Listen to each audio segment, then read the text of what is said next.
Well, a very good morning, good evening, good afternoon to you, wherever you might be in the world. Welcome to the channel. If you're a returning visitor, thank you very much for coming back. I hope you are all well. As for myself, just in case you are wondering, I am completely sleep deprived today. My little puppy, if you're new to the channel, you might not know that I've got one. He's a handful. He's not so much a puppy anymore, but certainly he kept me awake last night.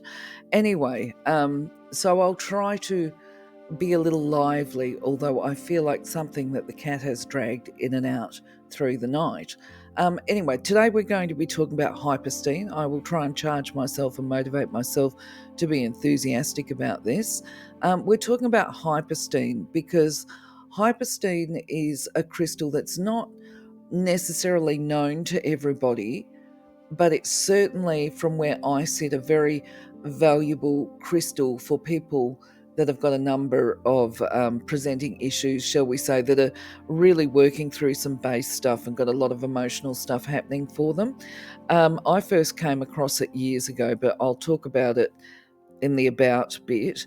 For now, I'll just say, look, I was motivated to do this particular video and do this crystal, Hypersthene, at this time because I did the event the other day and there was a lady who presented with a piece that was difficult to actually identify in the hand. And at the time, I had initially thought it was a crystal called nummite. I'll do a video on that in the near future. Then I changed my mind and said it was hypersthene. And now that I've been doing these videos, when I see her next, and I hope I will, I'll be able to say that, yeah, actually what she had was nummite, not hypersthene. But either way, hypersthene is still a very interesting crystal. So let's take a look at it. And you can see here by looking at this image that it really is very interesting to look at. It's a black stone and it's got silver stripes on it. Now, I have to admit that the pieces that I was exposed to many years ago, they didn't have as many of these silver stripes on them as what you see here. And the piece, well, to put it into perspective, so the piece that the lady showed me, it was primarily black and it had a little bit of a flash in it that was actually silver blue. And so this is why I will call it a diagnosis. I misdiagnosed it or mislabeled it and called it hypersthene when it was actually nummite. Now, the difference between nummite and hypersthene, I'm not sure if we're going to talk about it in this, but hypersthene doesn't have any blue to it, okay? It's not a blue grey, it's more of a silver grey, if that makes sense. And, so depending on the actual host rock, I'll call it a host rock, where they've pulled it out the ground and then they've cut it, it may or may not have a lot of stripes on it. As I mentioned, the ones that I saw definitely didn't have this many stripes. Now, when it comes to the Zodiac, it is actually recommended for the star sign Scorpio. I truly have no idea, except perhaps that Scorpio can be a very emotional star sign. But as I've said before, it might be related to the numerology. I still haven't actually gone and checked that out, but that will be on my to-do list. And the way I'm going at the moment, it will probably be right down the list. But it doesn't matter if you're Scorpio or not, anybody can use it. Particularly if you go into, say, a retailer and you're able to hold it and you feel drawn to it, definitely buy it because it's a really, you'll find out. I'll talk about it in a minute. It's a very interesting crystal. If you're drawn to it, buy it.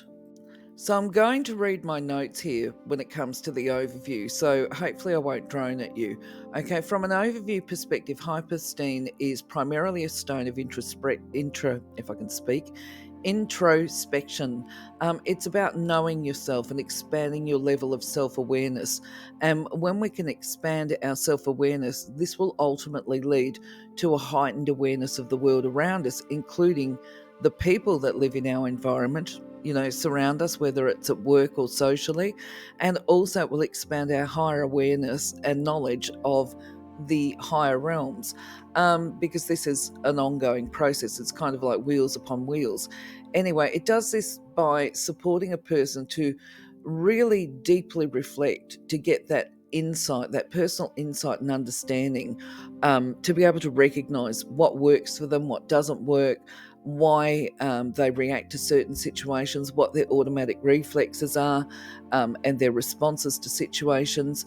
This is like, for example, it might be a person that just says, I don't know why, I just get explosive when I'm around X and Y. Well, that's called being triggered, okay? So it's looking at, well, not just, being aware that a situation is going to trigger you is great, or certain things, but it's understanding, why does that trigger you? Because if you can unpack that, then you won't get triggered, okay? That's the idea. The other thing is that it promotes actually, I should follow the flow. I've deviated from my notes as is usual.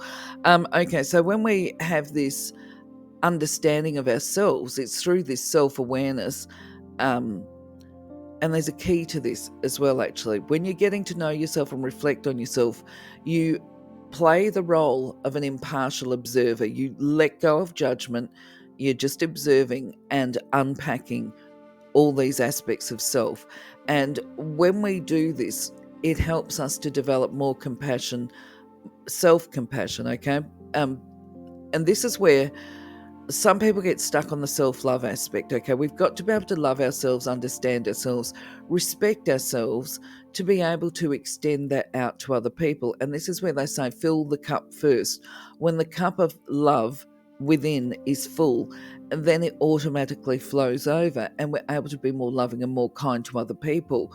So either way, it promotes self-love, self-acceptance, and gives the strength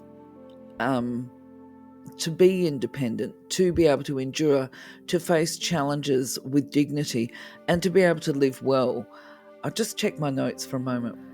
So basically, it promotes the release of critical and negative self-judgments. That's power of the mind stuff.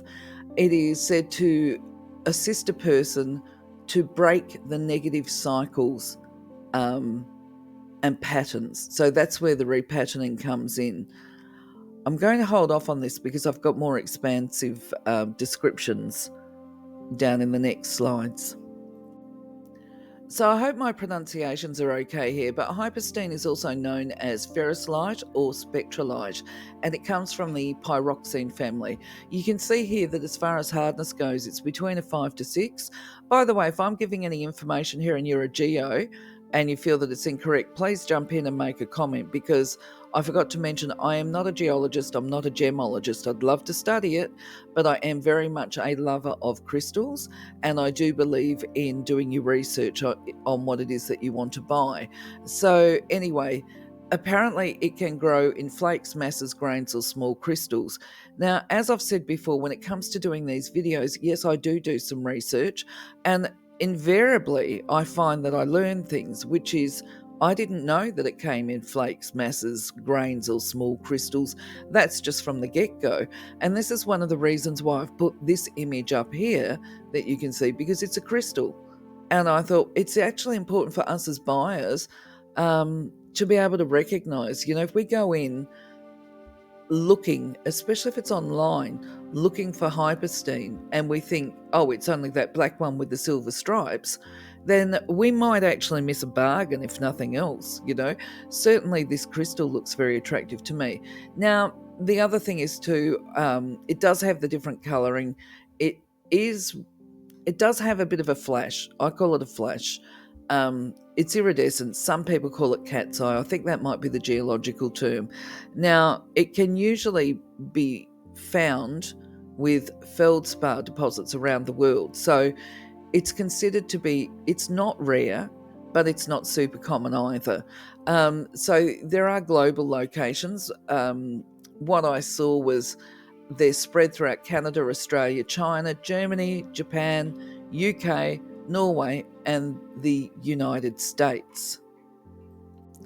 Now, speaking of getting your eye attuned to a crystal, I thought it was actually relevant to put these different types of Hypersthene up there, and actually to offer some clarification for you as well. What is not unusual is actually the carved Hypersthene. That's the love heart shaped one. If you're able to expand that image, you'll see the circles under the surface, and this is what I think they refer to as the cat's eye.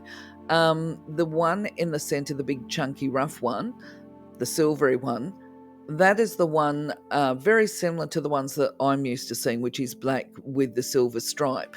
Of course, here it's not a black host rock, I'll call it, as I say. It's not a black host rock with silver stripes. It's actually a grey rock with silver stripes. I put on here on the left-hand side, I've put these two images up, bronzite and one that I think and believe is actually white labradorite. Both of those crystals are being sold online as being Hypersthene. Now, clearly they're not. You can see that they're absolutely nothing like Hypersthene. Now, in defense of the person that's selling the white labradorite, what I learned in the process of doing this video as well is that Hypersthene is quite commonly found in areas where they find labradorite as well. So it would make sense to me that if somebody was, say, we call them the rock hounds, if somebody was just a rock hound and was not a geologist and not, shall we say, qualified to identify and label. Look, and I've got to be fair here, okay? This particular piece of labradorite came from Turkey. It was on a Turkish website, and English is not their first language. So what I often question when I see mislabeling from people, say, in China or Turkey or wherever, it could be that they know exactly what it is, but they've put the wrong English label on it. But either way, buyer beware. That one is not Hypersthene. The white one, I believe, is labradorite. A geo can obviously give us extra information. And I've got to say this, I'm sorry, Kiwis, when we look at that horrible stuff on the right-hand side, and I'm sorry, not all crystals are pretty, and this is proof of the pudding. And if I held this, I might have a totally different view of it. But either way, that is Hypersthene from New Zealand. And you can see if you look closely at it, maybe it doesn't show so much in the image here, but it actually has a real greenish tinge to it. And that's obviously in the rough. It's not very attractive to me. Sorry. Anyway, that's basically to assist you to get your eye attuned to it. Now, of course, the other buying tips are establish how rare it is, the piece that you're buying. It might, like we say, some are more rare than others. So you might be able to pick it up for a reasonable price. I don't think Hypersthene can be faked, but I'm open to correction on that. But either way, check the rarity of it, check the price of it, the currency, where's it being sold. Don't forget to ask them where it was sourced. Not all sellers will actually know where the product comes from. So that's not that all retailers. I guess it's like everybody really. If they're selling, they might believe that they've got a verifiable buyer, that selling person that is giving them the product, but that person might not have a verifiable source, if that makes sense. So ideally, you want to get from a verifiable buyer on all occasions. But anyway, yeah, check the location, the source. Where was it mined from? What is the weight of it? What's the dimensions? Is it a slice? Get photographs of it from all angles. Know the weight. Check the freight as well. And then once you've done all of that, then if you're buying it from overseas, do a currency conversion and establish if it's actually viable to buy it from overseas, especially if you're just buying one piece, okay? Because it might actually be cheaper to buy it from a local person who has brought it in from a verifiable seller, because usually if you buy in bulk, you get discounts. So those are all the considerations there and tips for you. So when we look at the spiritual metaphysical benefits of Hypersthene, you will see online that there's actually not a lot mentioned about them, as though, there is no spiritual attributes of Hypersthene.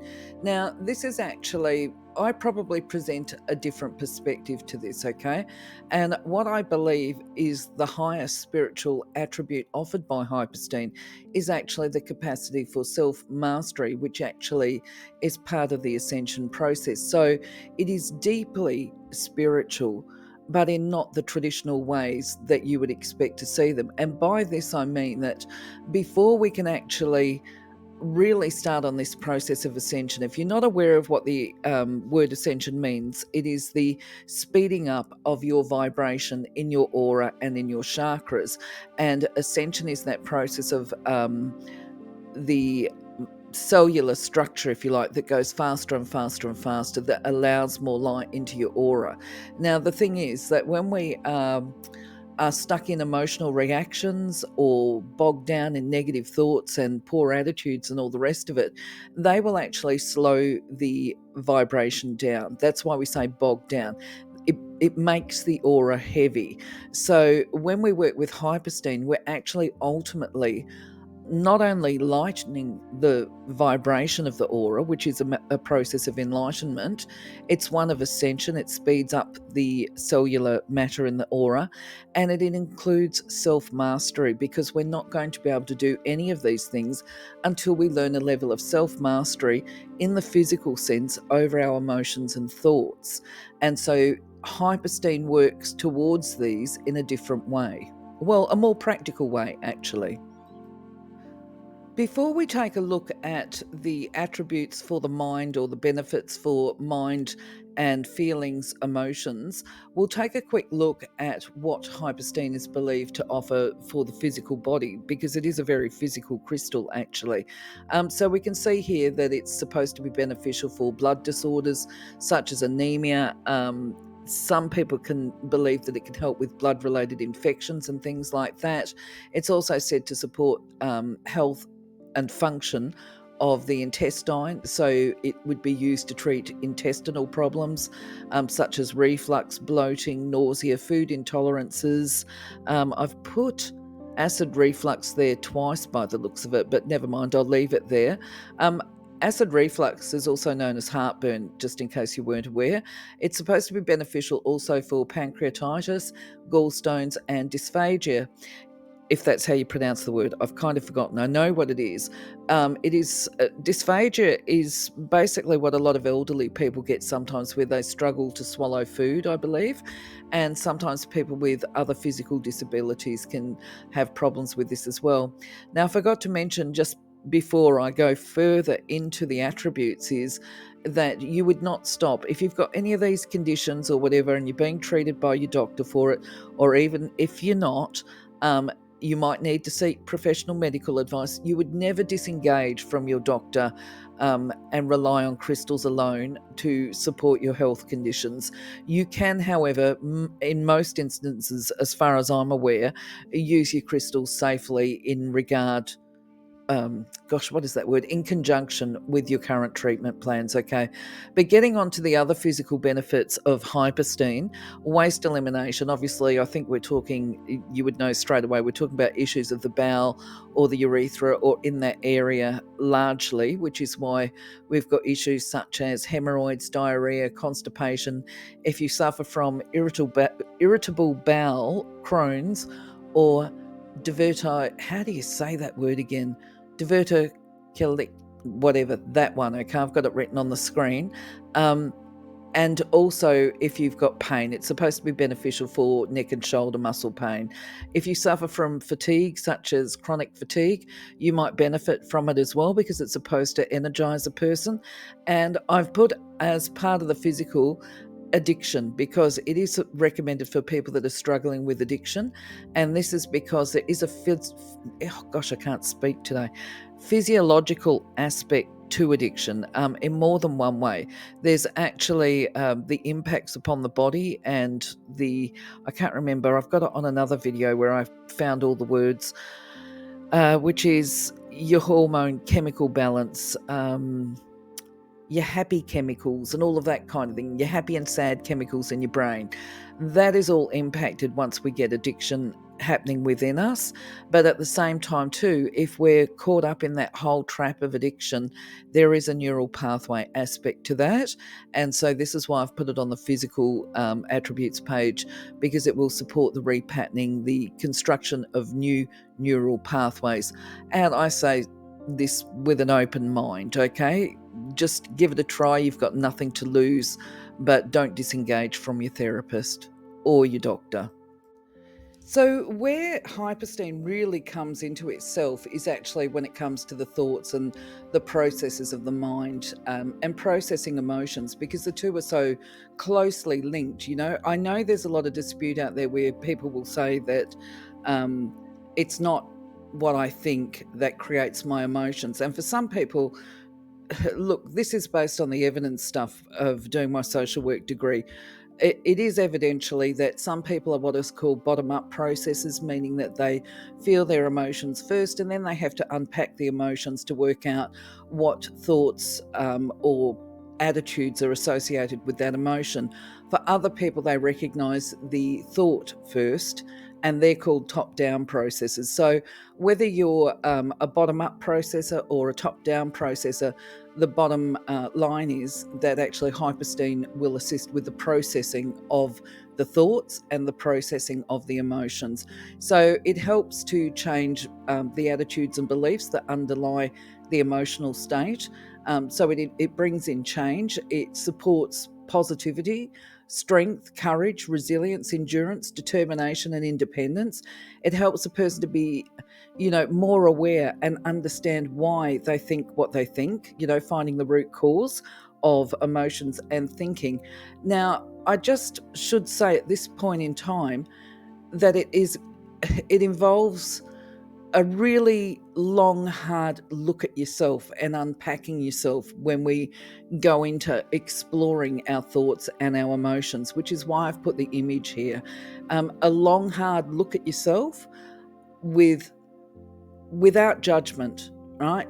Like the observer, playing that role of the observer to who you are. And a good way to do this is actually to imagine that you might be looking at somebody else, although you're looking at yourself, and understanding their motives, or thinking to yourself, what would I do if I was that person in that situation? Actually, it's perfectly understandable that they might think or act a certain way based on their past, which shapes and informs who we are today, until we learn to master our reactions and unpack it. Okay, so that's one tip and strategy to go there. So it can involve a lot of meditation and reflection. Okay, but the idea is that throughout this process we start to unify. We unify thoughts and emotions together.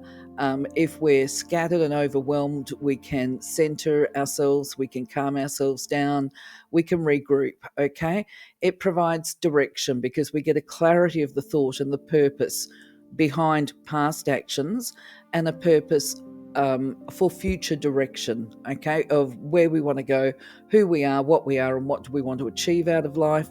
And there is that self-awareness of knowing our limitations and knowing also what our strengths and attributes are, because if we know this, then we can put healthy buffers around ourselves.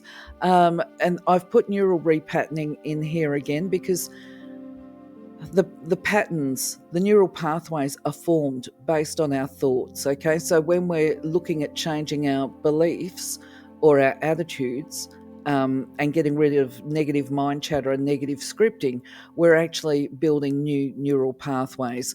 And so this is why for addiction, I've put that on here as well on this slide, because even in its simplest form, addiction is a coping mechanism.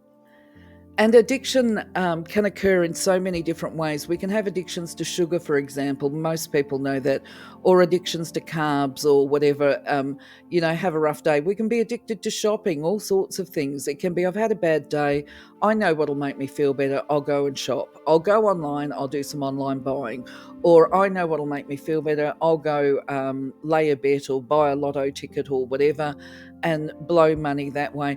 Or it can be, I have to have a cigarette after my breakfast or after a meal or with my morning coffee or whatever. They're all forms of attitudes and beliefs that need to be reshaped. And comfort eating, that's right up there. Comfort eating is definitely a thought, where we think we'll feel better if we have a piece of chocolate. That's not a good example, actually, because there is apparently a chemical in chocolate that does heighten, I think it's dopamine, I can't remember now, the happiness hormone. Anyway, it triggers that. But too much of it, of course, leads to depression.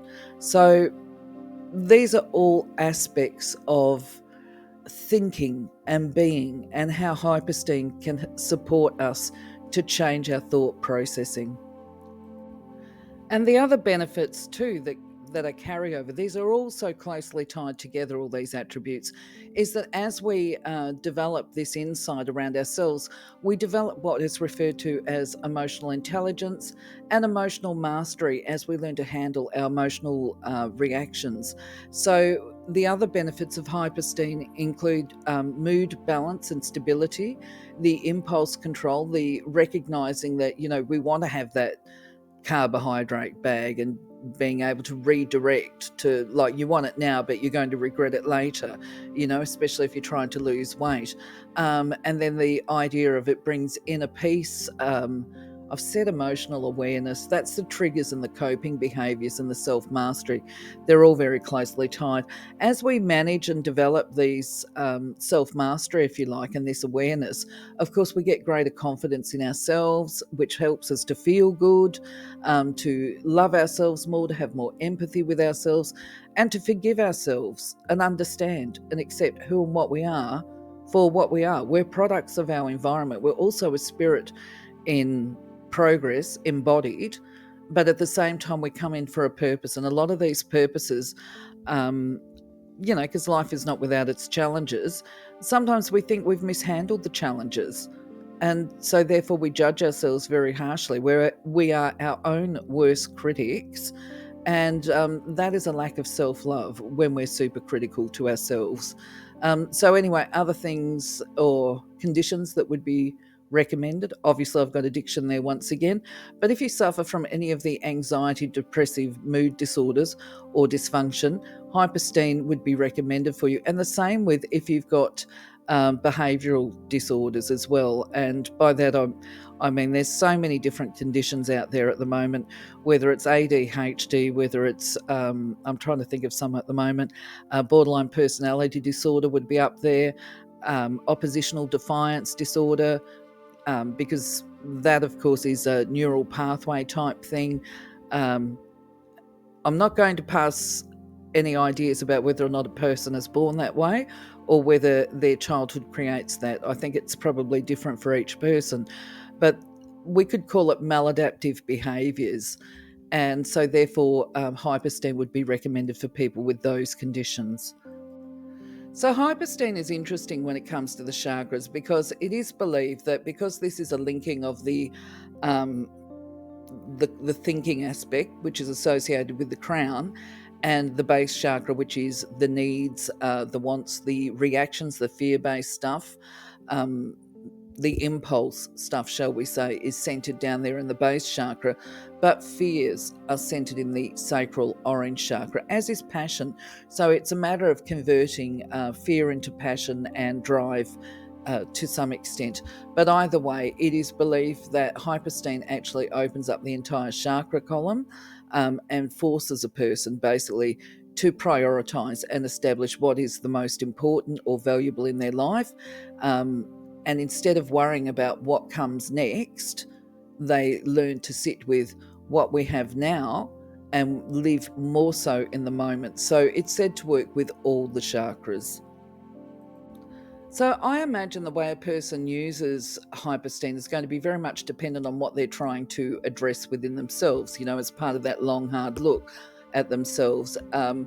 For instance, if they're in a work environment where they've got a negative attitude or struggling to remain positive, or if they're trying to establish what the root cause of their emotional reactions are, which could be, the coping mechanisms when facing adversity, and breaking even behavioural patterns, where there is this recurring theme of events that happen in a person's life that leads to a great emotional turbulence or anguish, shall we say, then they might benefit from wearing hypersthene as a jewellery item, perhaps like the bracelet we've got on this image here, or as tumbled stones.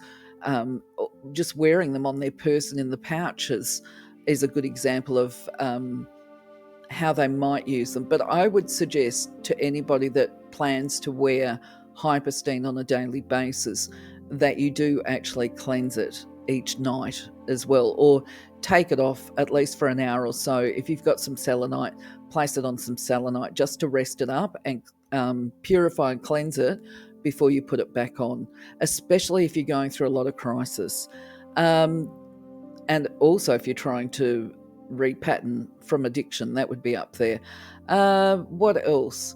If you're suffering from anxiety or whatever, and you want to become more aware of when it's escalating, you could use, as in wear Hypersthene in those instances, because the body will actually give you physical signs of when you're escalating, potentially before you're even aware of it. And it could be a case of that when you're in a relaxed state, you observe your toe tapping, and you don't normally have a toe tap. It could be like, oh, hang on, I must be getting anxious. What's that about? So that becomes an early intervention. Or to become aware of perhaps when your sleep is interrupted, your anxiety might be escalating if you're suffering from insomnia and things like that. So then you can take another intervention. If sleep is the issue, you could experiment with, say, putting some amethyst under your pillow or beside your bed. Or if it's warranted, have a chat with your doctor. But I know that as we mature in age, our body doesn't make some hormones, so you might want to get some melatonin, I think is what they call it.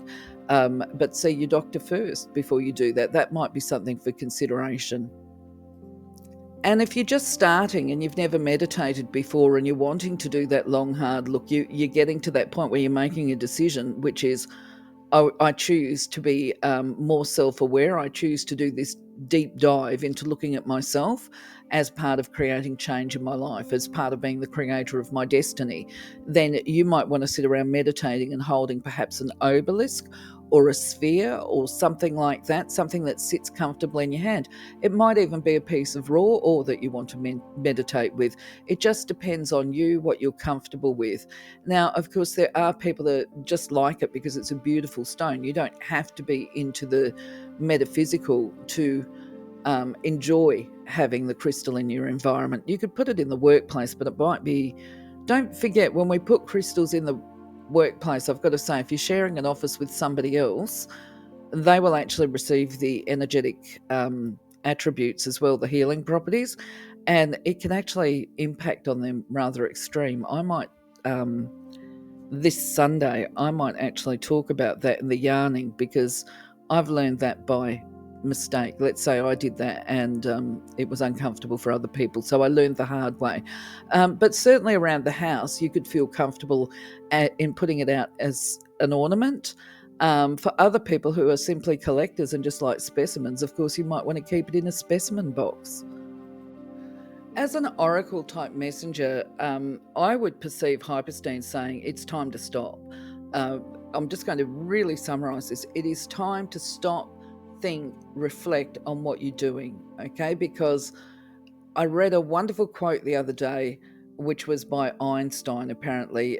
He's the one that came out with that saying, allegedly, which is, what is the definition of insanity? It is doing the same old, and expecting a different result. So I kind of feel this is what Hypersthene is saying. If you continue doing the same things without making any changes, you're going to get the same results. So it's time to stop, take a long look and see what it is that you want to change, and look at how you want to create your destiny for this lifetime. How do you want to go forward in life? And if it's been suffering, whether or not, I've got to say, whether or not that suffering is valid. I'm thinking about somebody that I spoke to the other day that had a terrible history of violence and abuse, and had said to me that they had made a decision, I think it was at the end of last year, that they were no longer going to be actively involved and thinking with anything that was abusive from the past, because they were getting older and they recognised they only had so many years left in their life, and they wanted to be able to have the rest of their years, shall we say, with peace, love, light and happiness. So, when we're carrying around the old on our back, even if it is valid suffering and pain, you know what I mean? Even if somebody has genuinely hurt you, harmed you, wronged you or whatever, there becomes a choice involved in that, which is, do you want to focus on the pain and the suffering, or do you want to consciously choose to move into a lighter, brighter life? And how are you going to do that? That's where the long, hard reflection comes in. Now, this reminds me of a conversation that I had with somebody else, another person the other day, that said that for them, their big issue with moving forward in their life and embracing change was because they were racked with guilt over the passing of a loved one. So they were locked in the grief stage, and they were blocking the release of grief and the tears. They said to me the family member had died a couple of years ago now, and they've never cried because they refused to. And before the conversation with me, they were saying that they didn't even talk about that person's passing because it was so painful for them.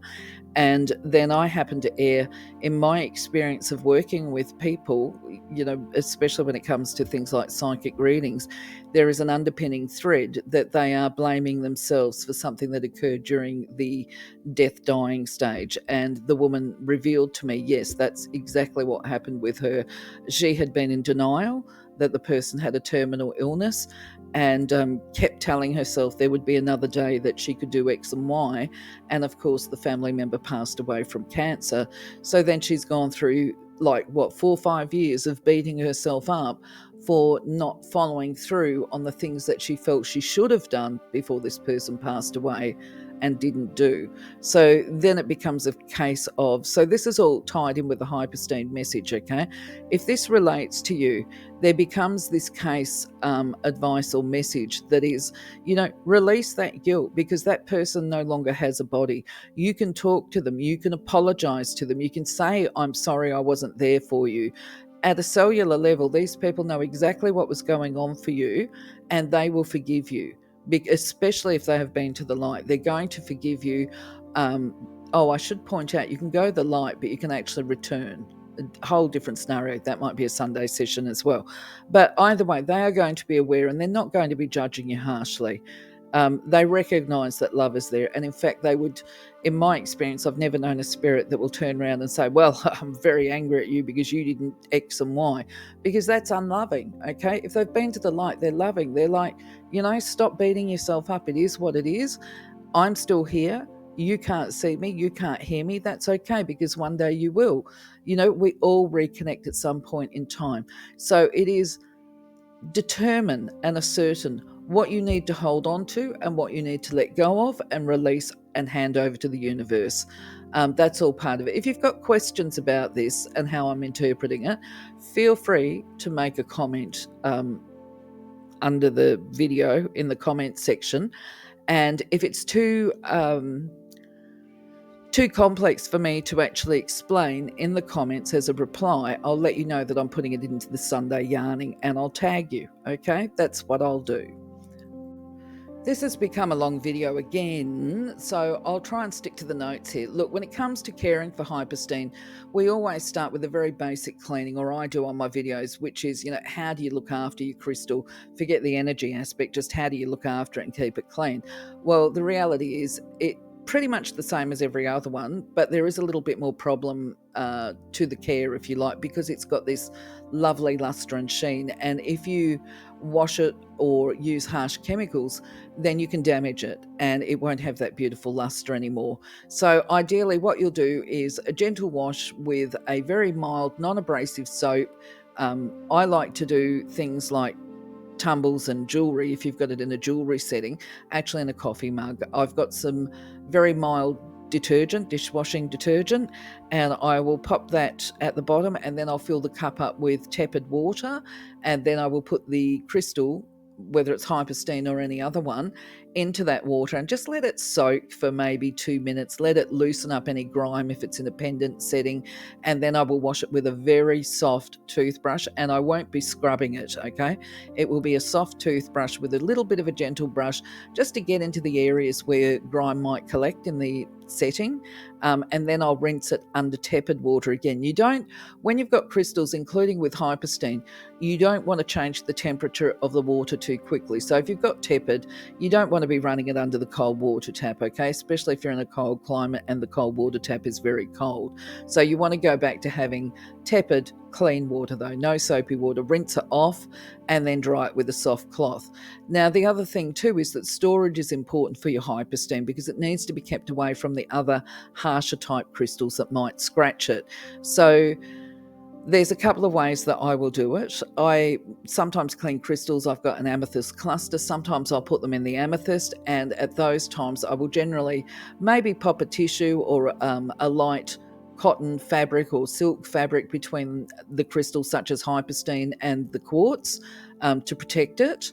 Other times, because I've got different forms of selenite, I might take the same approach with the rough selenite that I've got.